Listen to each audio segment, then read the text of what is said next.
Cigarette smoking is one of the most significant threats to lung health, affecting every level of the respiratory system. When a person inhales cigarette smoke, thousands of chemicals, including tar, nicotine, and carbon monoxide, enter the airways and lungs. The journey of smoke begins in the mouth and throat, traveling down the trachea and branching into the bronchi, which lead to each lung. Here, the harmful substances start to take their toll. The lungs are composed of tiny air sacs called alveoli, where oxygen is exchanged for carbon dioxide in the bloodstream. Cigarette smoke damages the delicate lining of these alveoli, reducing their elasticity and making it harder for oxygen to pass into the blood. Over time, this damage leads to reduced lung capacity and shortness of breath, an early sign of diseases like chronic obstructive pulmonary disease, or COPD.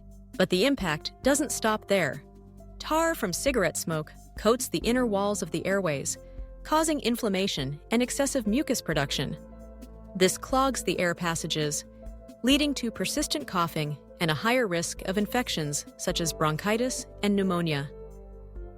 The cilia, tiny hair-like structures that help sweep out debris and pathogens, become paralyzed or destroyed, leaving the lungs defenseless against harmful particles.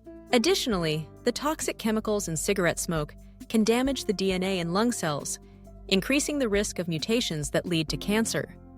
Over time, the cumulative effect of smoking can cause irreversible scarring of the lung tissue, known as emphysema, and significantly raises the likelihood of developing life-threatening conditions, including lung cancer.